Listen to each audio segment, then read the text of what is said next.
What is going on, everybody? Welcome here to the Purple and Gold podcast, a video that will hold less than half the enthusiasm that I had in last week's video. But nonetheless, we are here. Returning with us is Dylan, who is the Falcon fan representative last year. That may or may not be from me.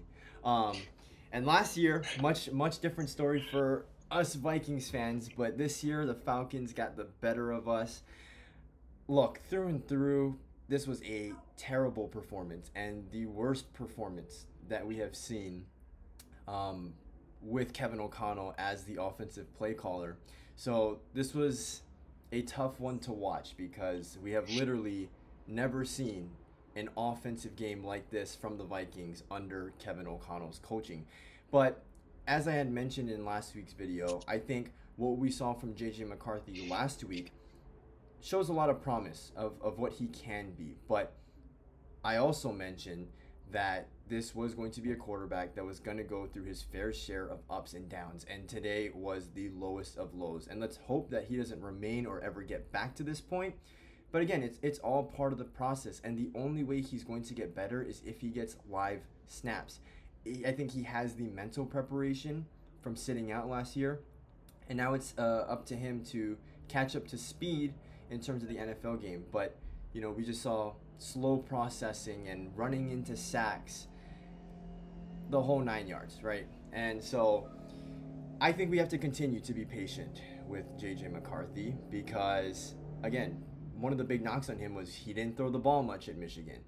And that's not totally his fault, but he's got to make up for it in a way and cover some ground with these snaps here in the NFL. So that's not an easy ask, and I'm not ready to hit the panic button yet, as we have seen what the future can look like in a positive and a negative standpoint for him.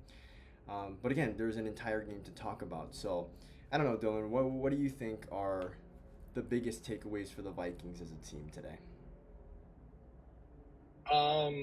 I think it kind of just boils down to the offense and J.J. McCarthy. I mean, this is a quarterback that not everyone really believed in going into the draft. He was kind of viewed as like a handoff merchant, someone that was kind of carried by the Michigan team. But the Vikings and you included, kind of believed in this guy. He has great traits, and I think today and last week he showed them too. Like, I think he's a very physical quarterback, and I think that's important in the NFL. And I think another great thing about him is his mentality. I think he's never down on himself, which is very, very, very important as a quarterback. And I don't want to dismiss that because many times we see quarterbacks, throw interceptions, get sacked, and they kind of get down on themselves and they lose confidence. And I haven't really seen that with J.J. McCarthy. Yeah, we've only really seen one good quarter from him through 2 games, but he still seems very confident in himself. And so does the Viking staffs, Kevin O'Connell included. So, I think overall, just boils down to the offense. I think you guys' defense today was still really good. And I know you guys have been injury riddled on that side, but I think that's a positive that, you could take away from this game. So how did you feel about the defense today?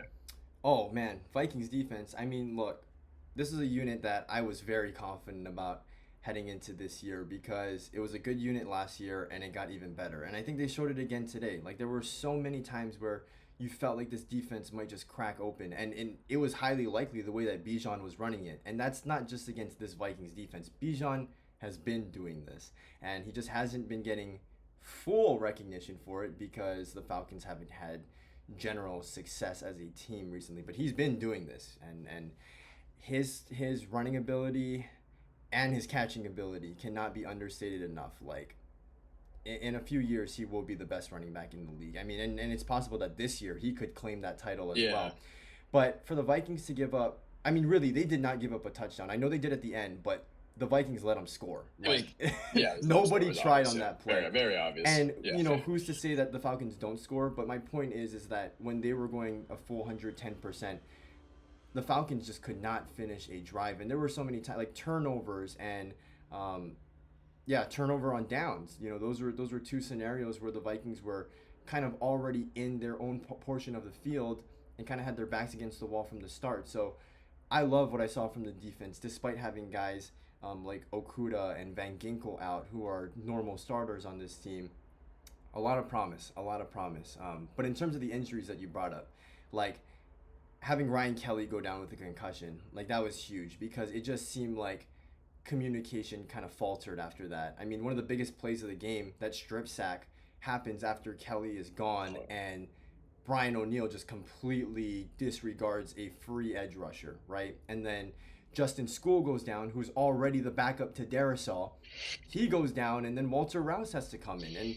And I had high expectations for Walter Rouse if he ever got the opportunity, but he just didn't look like he was ready for this moment either.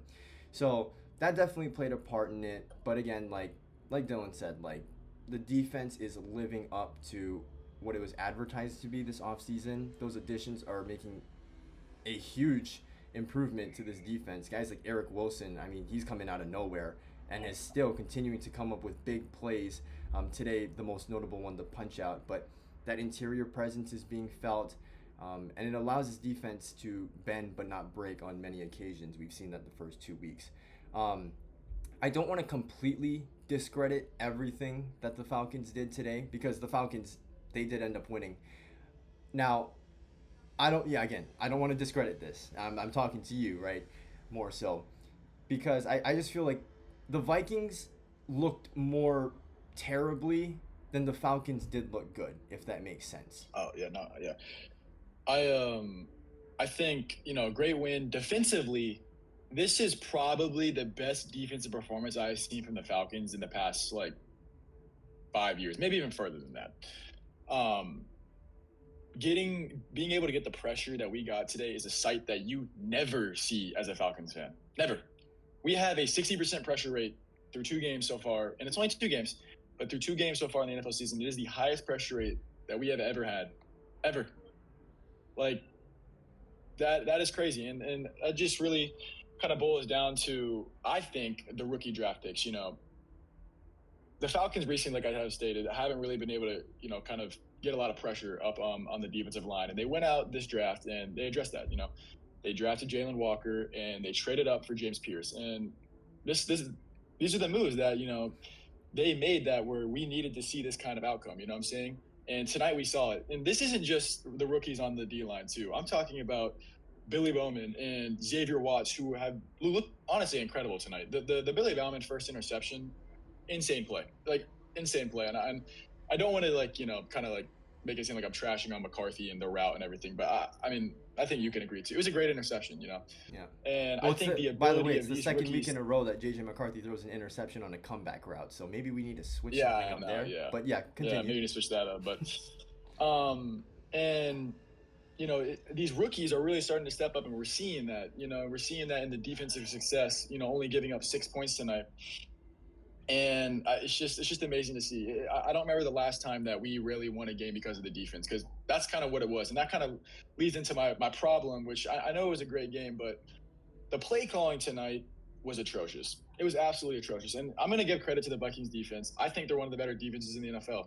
I drafted them in fantasy on 3 teams. So I'm going to give them credit. And Brian Flores is amazing. He should be a head coach somewhere, but he isn't. And the Vikings are, grateful to have him as a DC. But Zach Robinson, man, the play calling at times is just so predictable. It's so very predictable, man. And yeah, it's just getting to the point where what do you want Penix to do? It's like if you're running it on 4th and 1 every single play, it's so many times in the red zone, it was 3rd and 1, 4th and 1, and we're just running it straight up the middle, and it's just like Brian Flores is gonna he's gonna read that, he's gonna stack the box, so that's one thing I would just I would say, great performance overall by the team, especially defensively. Jeff Ulbrich has really looked like he's going to turn this defense around. Sorry, my bad. But yeah, the offense today was just very predictable. And, I know our receivers are a little injured on the outside. London, you could tell, and Mooney's he just started practicing a couple of days ago. But yeah, man, the offense, the play calling just can't be that predictable at times. And that needs to change. So I think a lot of just from the pre-snap, you can tell from the formation and sometimes even the personnel that they're in. And that's bad because we can see that as fans and as people who we haven't even played in the high school level of football. We can see these things. Yeah. It felt like every time you guys were under center, it was a run play. If you guys were in pistol, it was most definitely a run play. And anytime you guys were just in pure shotgun, it was a pass. You know, like it's just like, Yeah. and those are tendencies that are not hard to pick up on. Like you just watch the game, and you can feel it. You know, so Yeah. No, and I like Penix in the pistol. I think he plays better when he's in the pistol. And the outside run from the pistol is our patented run. I'm not gonna shy away from that. I think we need to stick with that. And today proved that it's a great play for us with Bijan and Algier taking those plays. But like yeah, I mean like we send Charlie Warner onto the field on fourth down, and it's like oh what are we gonna do? It's like of course we're gonna run up the middle, and we just got lucky at times that we were able to get those fourth and ones and those third and ones.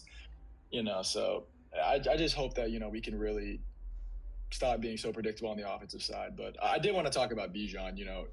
Last week you called me and you said this needs to stop. Like this splitting carries with Tyler Algier. This needs to stop. You need to give Bijan the ball a lot. And I think obviously later on in the game Algier got his carries, and yeah, so I think they kind of had an even amount of carries. Bijan might have had like 5 more, but you could tell like earlier on in this game that we were feeding Bijan the ball, and he proved that he needs the ball in his hands. Like I talked to one of my friends, Micah. I talked to Micah an hour ago, and I said to himself, like, this could be delusion. I am a Falcons fan, but I think this season Bijan could prove that not only is he top 3, but he is the best running back in the league. yeah, And that's not absolutely. to like shy away from Barkley and Derrick Henry and Gibbs.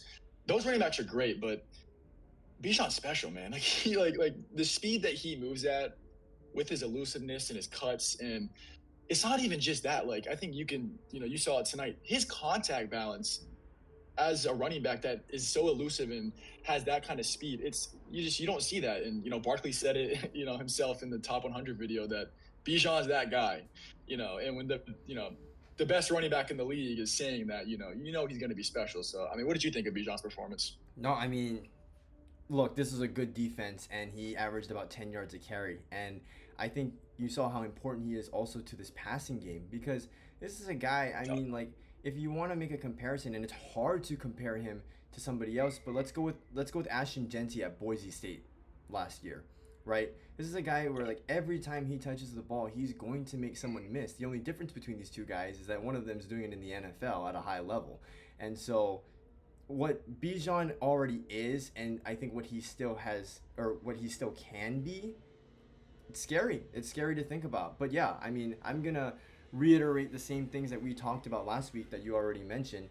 This guy needs to be a workhorse 3-down running back, and like you take him out when he physically cannot be the running back that you need him to be on a down to down basis. Like there were times where it's like they took him out because he was like gassed to the point where it's like Yeah.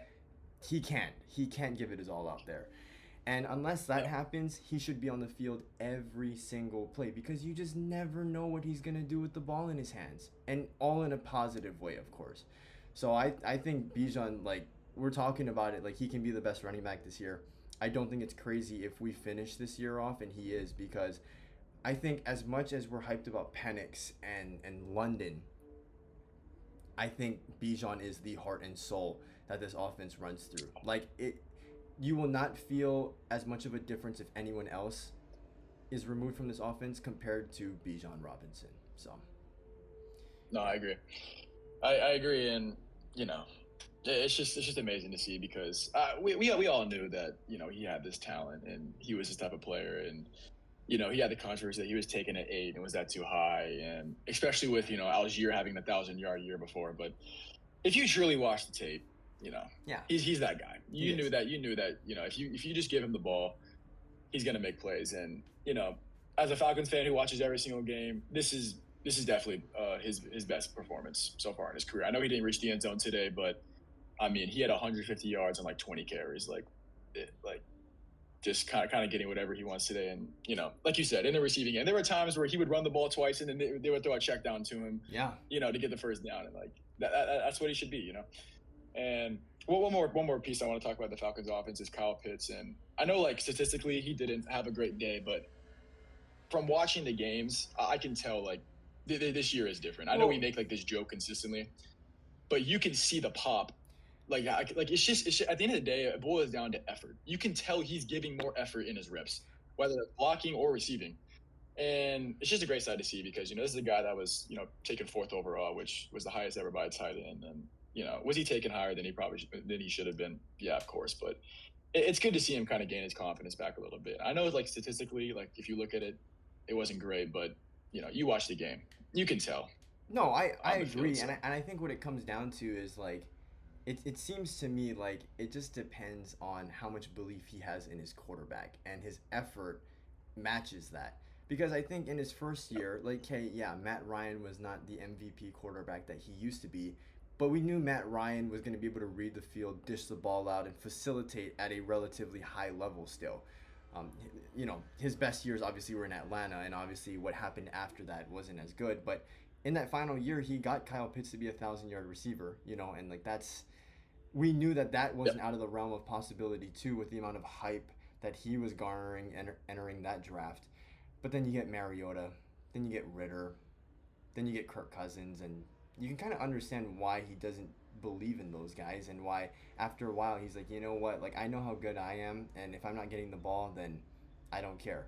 Now that's not the mentality he should have if he wants to be a great and he wants to get paid, right? Because truthfully, the greats will play good regardless of their situation. But it seems like Kyle Pitts is slowly getting his confidence back, not just in himself, but in his quarterback as well. And so I think it's a good sign, not just for Kyle Pitts, but also for what they have in Michael Penix. Because I think with what Michael Penix has to offer in terms of accuracy, arm strength, quickness in his throwing motion, like all those things are great. And I understand why Pitts might be putting in a little more effort than he was before, because I think he knows he's going to be getting the targets as well. yeah. I mean, it's amazing to see. I had one question on JJ McCarthy, Yeah. and like we stated before, it's early on in his career, but do these issues, that we've seen tonight and in game one, like kind of, you know, panicking in the pocket, and for me specifically, like overthrowing the ball. Like we know he's a great athlete, but like he had a play tonight to Jalen Naylor that would have flipped this game. Yeah. And if he hits that ball, we're looking at this game completely different, and we don't know what happens. And he overthrows that. And I know the one to Jefferson was a little tougher, and there could have been a PI on it, but I'm not worried about that second interception. But like just the overthrows and the ability to kind of read the field. Like, do these concern you a little bit? I know it's early, but I'm just curious. I'm gonna say no, and not just because he's the Vikings quarterback. It's for reasons that we've talked about off camera before. These are all coachable things, right? I feel like the things that you want to see in your quarterback that you can't necessarily mold, like the mentality that we've talked about the last 2 weeks, that's something that's just instilled, it's ingrained in a human being, and there's not a whole lot you can do to manipulate those factors. But can he learn to put more touch on the football? Can he learn to progress through his reads quicker? Can he learn to shorten his throwing motion? Can he learn to be more accurate? Yes, yes, yes, and yes. And so that's why I think with this coaching staff, with this talent, it's going to do enough this year where it won't stunt his development, obviously. But I don't think it's going to be enough for him to get carried all the way to the playoffs, because I think it's a good roster. But again, it just reiterates why this is the most important position in sports, because it comes down to all these small details, and you can't just be a top tier athlete to win, right? It takes every bit of technique and studying. All these elements are all involved, and I just think that he's got the right mindset, and he's got a strong mentality that I think will carry him to be successful as his career goes on. But again, like, you're asking a guy who didn't throw the ball a whole lot at Michigan to come here and throw 30 plus times a game. Like, it's gonna take time, and that's why I just think don't panic, because I think the guy who's calling plays in his ear too has an extraordinary amount of patience and has an extraordinary amount of belief in this guy. I mean, I already know there's a lot of people who are like, man, look at how Darnold has been playing. Well, we should have just brought him back. Look at how Aaron Rodgers has been playing. Even that would be better than having JJ McCarthy. But seeing the belief that Kevin O'Connell has in JJ McCarthy should make all of us believe too. But again, it's going to take patience, because, I mean, how many quarterbacks, and they talked about this on the broadcast too, how many quarterbacks in the NFL, it took them a while to become elite quarterbacks and great quarterbacks, and it's not always a race. Yeah, of course, you want your guy to look like Jaden Daniels year one or C.J. Stroud, but again, those two guys were both taken at the number 2 overall pick. J.J. McCarthy was the 5th quarterback taken in his class. Like, this is going to take time. So I'm going to remain patient. I'm going to remain optimistic, but also realize what the situation is this year, and that this isn't a system that you can literally throw anyone into and they will be successful. It takes a real talented, it takes a smart guy to work this offense. And I think, like I said, he has the traits to become that one day, but today is just not that day. So I'm not panicking just yet. I do want to kind of stay on a more positive tone because, again, there was a lot of negative, but I think that there were some players who did play well for the Vikings. Offensively, look, not a great statistical game, sort of like how we talked about with Kyle Pitts, but I think Jordan Mason was the better of the 2 running backs again today. And so I think that is the one offensive player that I think really was a difference maker. And the physical north-south running is just the way to go in this offense, I think. Yeah, there's two positives I have for the Vikings offense. One, Jordan Mason's the better running back. Like, Yeah. I love Aaron Jones. Yeah, me too. He seems like a great guy. But Jordan Mason needs to be the guy. Like, he just needs to be. He's a more physical runner. I just think he's a better runner overall. And I'm still for like the splitting carries or giving Aaron Jones his carries. But like you guys try Aaron Jones out there on the first drive. He does okay, and then you trot Mason out. You can just tell he's getting a little bit more yards. Yeah. He's a little bit more physical. It's different. So I think that needs to happen. And I know, like, statistically he didn't put up great numbers, but I think Jalen Naylor played pretty good today for what he was given. This is a guy that's not really expected to do much, especially when Addison's going to come back. What is he going to be, the 4th wide receiver on the depth chart? So, but I thought, especially on that, I think it was like 3rd and 8, he made a pretty nice catch on the boundary, and then even the one near the end zone, that was a great catch too. Those aren't easy catches. So, and like I said, he was wide open on that deep shot. So, if that ball gets placed in his hands, that's probably 6. So, yeah, I thought he played good today. That's a good one. Defensively, I actually liked what Dallas Turner showed today.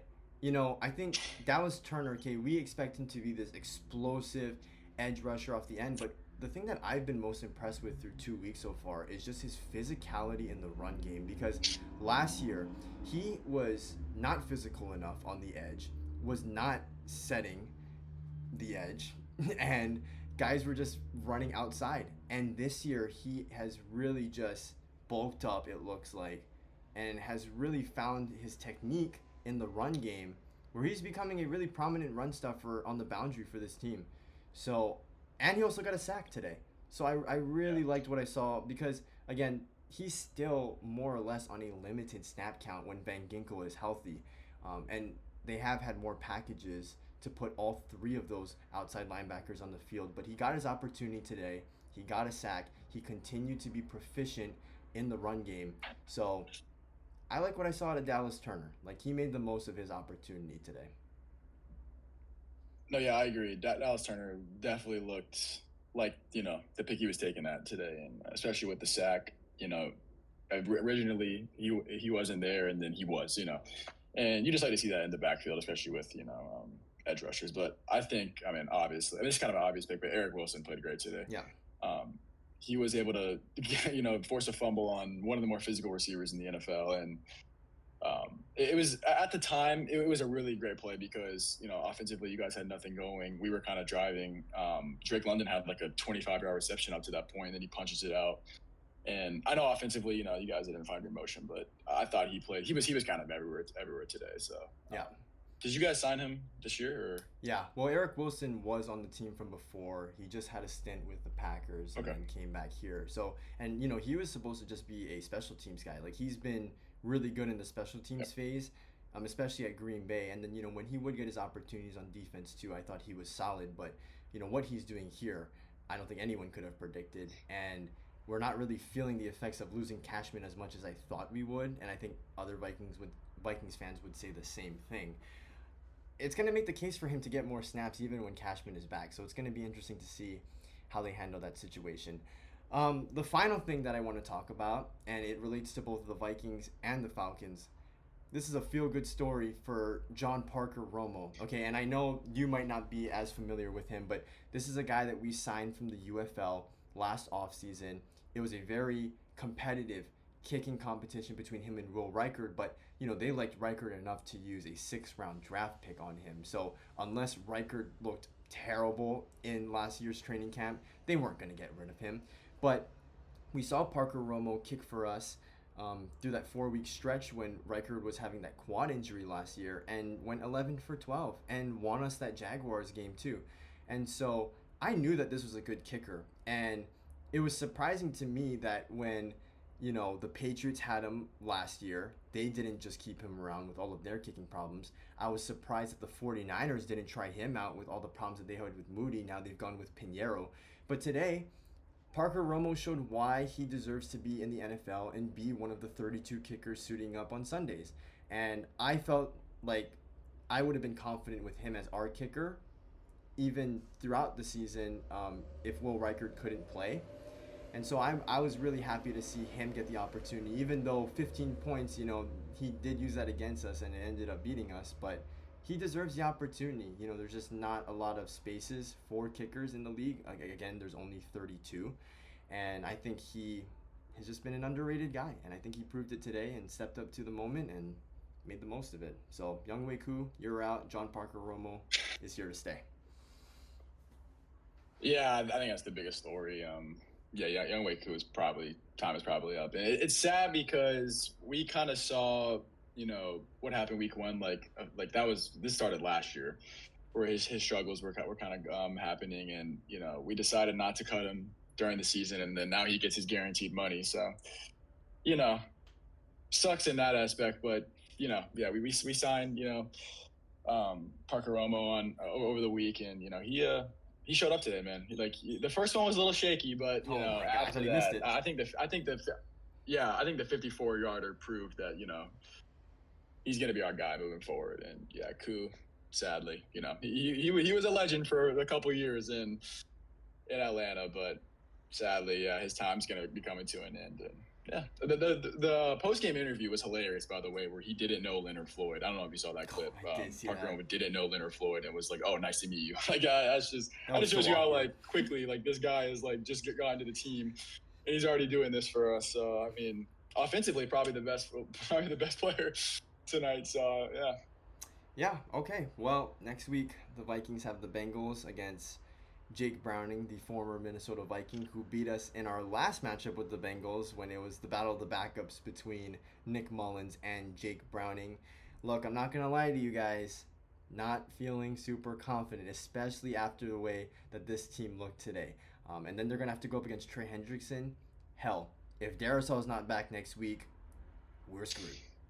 We're screwed, and that's putting it very lightly. So, hey, don't sleep on Jay Browning, man. He's a pretty good backup. He is a good backup, and that's why I'm not, because I know what he brings to the table. Gunslinging backup, but he's gonna move the football. It is a home game, so we have that going for us.